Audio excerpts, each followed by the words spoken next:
My name's Ellie, and I'm 28. Life's funny, isn't it? One minute you're laughing over burnt toast with someone you love, and the next you're staring at an empty apartment wondering where it all went wrong. This is my story. Messy, raw, and real. It starts with a stupid fight, a single sentence that broke everything.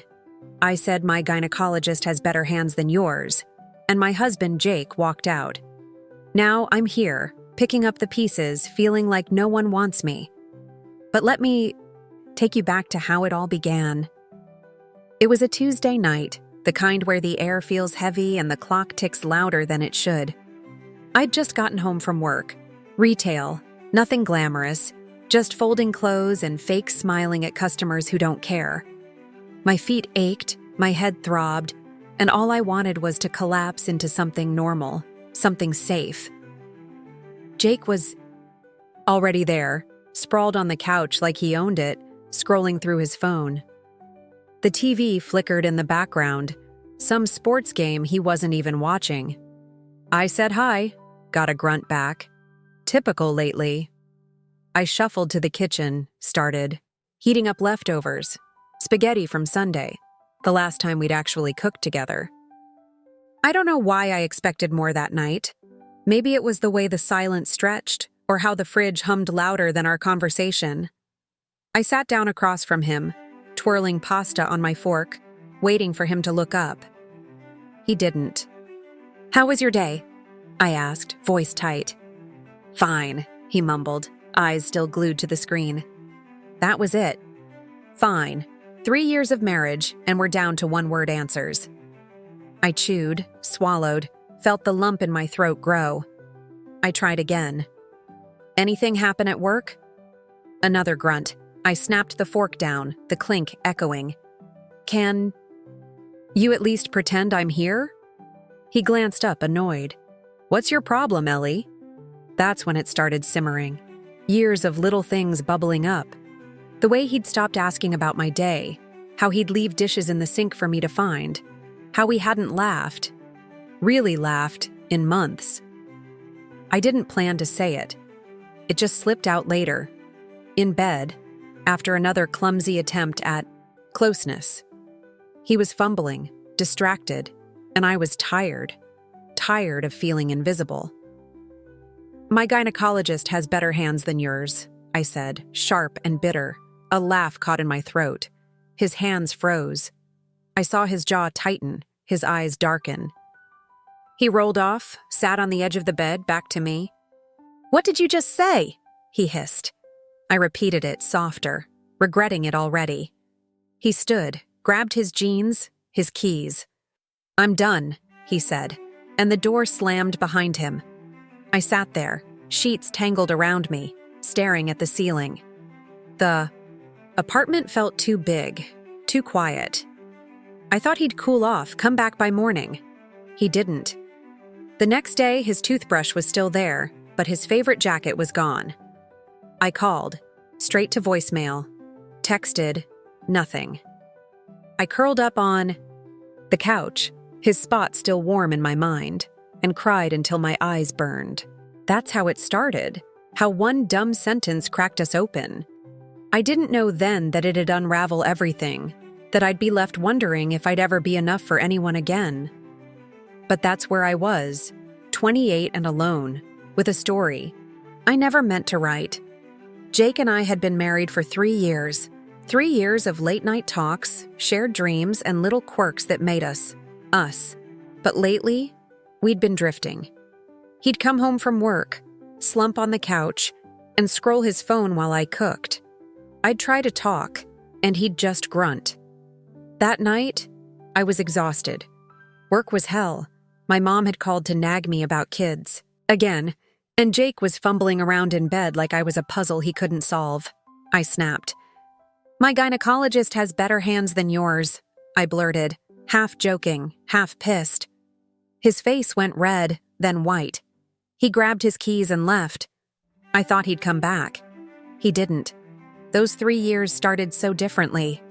I still remember our first apartment. Tiny, with a leaky faucet and a window that wouldn't shut right.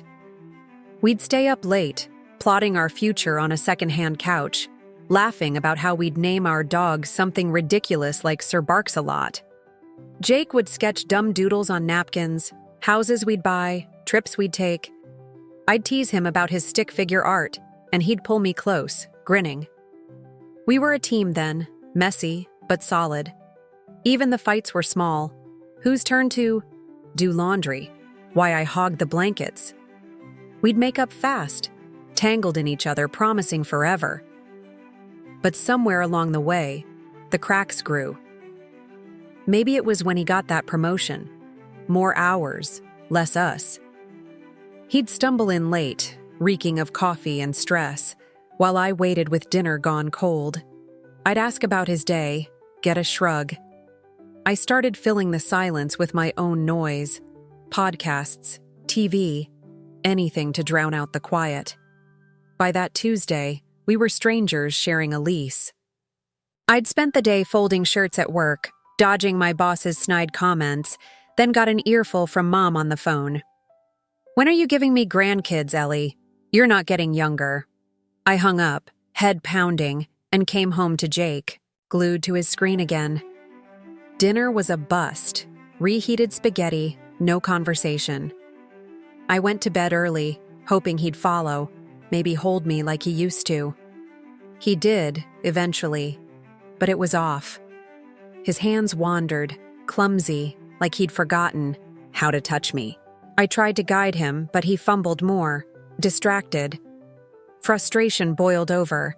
I was tired of being unseen, untouched in any way that mattered. "My gynecologist has better hands than yours," I said, the words sharp as they left my mouth. It was a jab, a mean one, but I half laughed, expecting him to roll his eyes, fire back. Instead, he froze. His face flushed, then drained pale. He stared at me, jaw clenched, like I'd stabbed him. "Seriously, Ellie?" He spat, voice low. I shrugged, too mad to back down.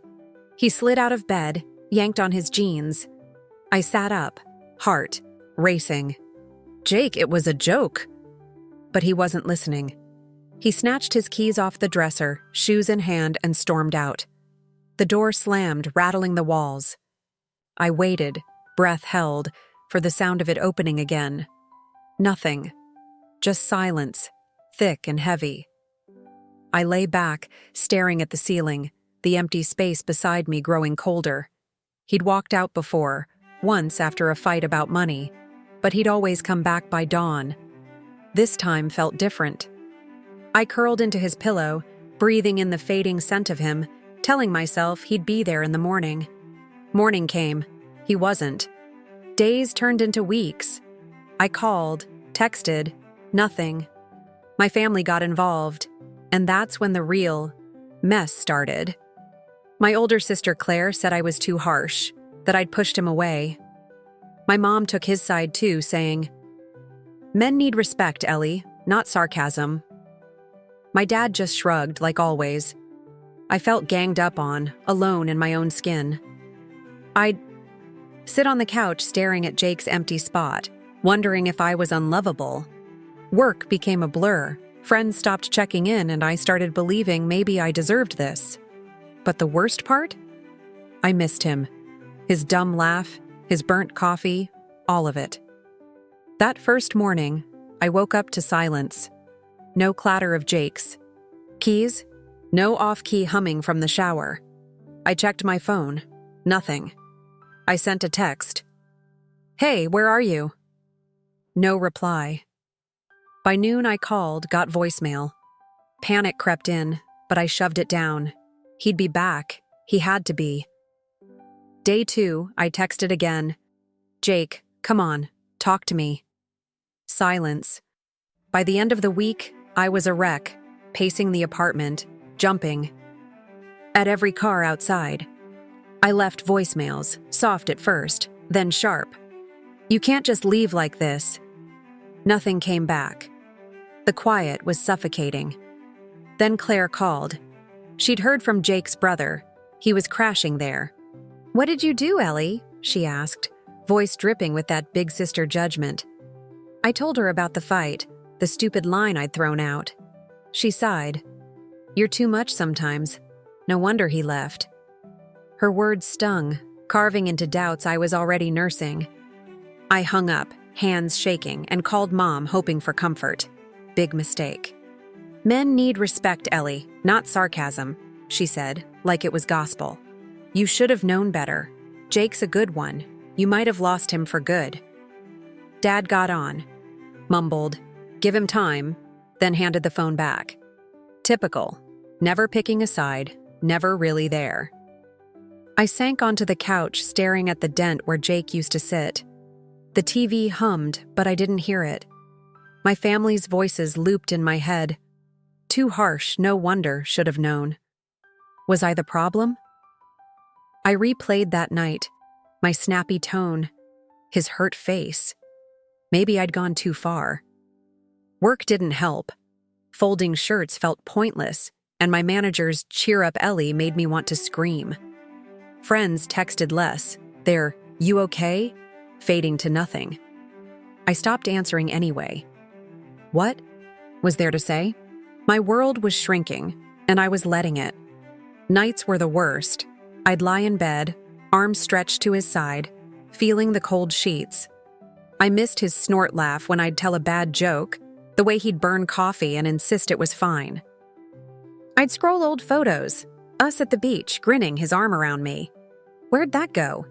I started wondering if I was broken, if no one could stay because I was too much, or not enough. My family's words fed that fear, their blame piling on top of my own.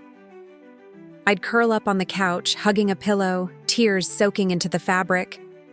I'd pushed him away, they said. Maybe they were right. But even as I drowned in that, a piece of me ached for him. The real him, not the ghost I'd made in my head. I didn't know how to stop missing him, and that hurt most of all. One night, I found an old letter Jake wrote me when we were dating, sappy stuff about how I made him feel alive. I cried until my chest hurt. Then I got mad. Why was I the villain here? I tracked him down at his brother's place. He looked tired, hollow. I yelled. He yelled back. Turns out, he'd been feeling worthless too. His job was tanking, and my comment hit a nerve he'd been hiding. We talked, really talked, for the first time in months. But he still wouldn't come home. I left feeling raw, but something shifted. I wasn't just the screw-up anymore.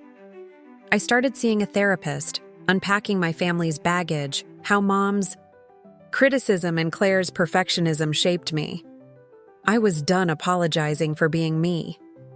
It was late, rain tapping the windows, when I found that letter. I'd been digging through a drawer for batteries, and there it was. Creased, ink smudged, dated 3 years back. "Ellie, you're my spark," he'd written, words wobbly like he'd been nervous. "You make me feel alive."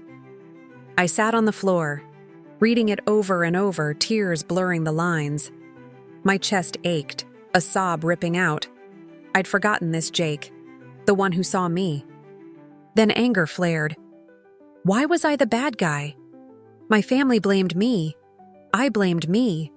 But where was his part in this? I grabbed my keys, drove to his brother's place, rain streaking the windshield. He answered the door, bags under his eyes, hair messy. "Ellie?" he said, voice rough. I didn't wait. "Why'd you leave like that?" I shouted. He snapped back, "Because you made me feel like shit." It spilled out. Me yelling about feeling invisible, him yelling about failing at work, how my words cut deeper because he already felt small. His job was crumbling, layoffs looming, and he'd been hiding it, ashamed.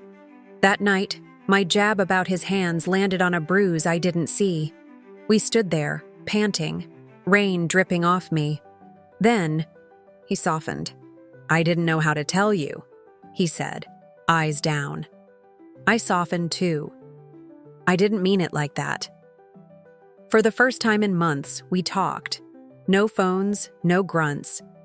He admitted he'd pulled away first, retreating into himself. I admitted I'd lashed out instead of reaching. It wasn't fixed, but it was honest. I asked him to come home. He shook his head. I need time, Ellie. I left, heart sore but lighter, the drive back quiet except for the wipers. Next day, I called a therapist. I'd been dodging it, but I couldn't keep drowning. First session, I cried about Jake. Second, it was Mom, her "you're not enough" lectures since I was a kid. Third, Claire, her perfect life always looming. Over mine. It hurt, peeling back those layers, seeing how I'd bent myself to fit their shapes. I'd spent years saying sorry for my edges. Too loud, too sharp, no more. I started small, told Mom I wouldn't talk kids until I was ready. She huffed, but I held firm. Claire called. I didn't pick up. I bought paint, redid the bedroom. Bright. Yellow, just for me. Weeks passed and I felt it. A shift. I wasn't just the screw-up who'd lost Jake. I was Ellie. Messy, real, and worth something. Therapy was a mirror, showing me I'd been fighting to be seen my whole life. Jake's leaving cracked me open, but I was done blaming myself alone. I didn't need to apologize for existing. Not to him, not to them, not to anyone. Months later, I'm at a cafe laughing with a new friend from therapy group, Sarah, who gets me in ways I didn't expect. My phone buzzes. It's Jake. He's been in therapy too, wants to meet. I agree, but I'm not holding my breath. When we sit down, he apologizes, really apologizes, and says he's moving to Seattle for a fresh start.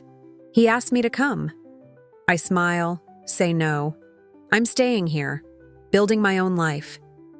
He nods, and we part with a hug. Not as husband and wife, but as two people who once loved hard. The surprise? I'm okay. I've got Sarah, a promotion, and a family. I'm learning to set boundaries with. No one's hands, gynecologist, husband, or otherwise, define me anymore. I'm enough. It's a crisp afternoon, sun slanting through the cafe windows, when Sarah makes me laugh so hard I snort coffee. She's got this dry humor, sees right through my bullshit, and it's easy.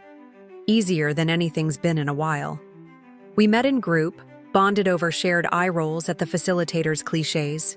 Now we're here, splitting a muffin, talking about nothing and everything. My phone vibrates on the table. Jake's name lights up. I hesitate, then pick up. Hey, Ellie, can we talk? His voice is softer than I remember. I say yes. Pick a time, hang up. Sarah raises an eyebrow. Ex-drama? I shrug. Maybe closure. We meet at a park, neutral ground. He's in a sweater I don't recognize, hands shoved in his pockets. He looks different, steadier.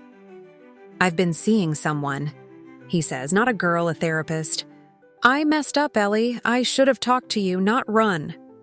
His eyes meet mine, genuine. I'm sorry. I nod, throat tight. He keeps going. His job's gone, but he's got an offer in Seattle, a reset. Then the ask. Come with me. We could try again. Time stops. I see us, old us, laughing over burnt toast, dreaming big. But that's not me anymore. No, I say, soft but sure. I'm staying. He blinks, then smiles small. Okay. We hug. Warm, final, no sparks left. He walks away and I don't ache. I head home, yellow walls greeting me. Sarah texts, survived? I grin, reply, thrived. Work's good. I got that promotion, less folding, more managing. I'm decent at it, turns out. Family's trickier. Mom called last week, started on grandkids again. Not now, I said, firm. She paused, switched topics. Progress. Claire sent a smug, hope you're okay text. I didn't answer. Dad's still dad, silent unless prodded. I'm learning they don't get to write my story. I've got boundaries now, shaky, but mine. Later, I'm on the couch, Sarah sprawled beside me, some dumb movie playing. I think about Jake, his hands, that fight, how it broke us. I think about my gynecologist too. Nice guy, steady hands, zero stakes in my worth. Neither defined me then, and they don't now. I'm not the girl who begged him back, not the daughter shrinking under mom's jabs.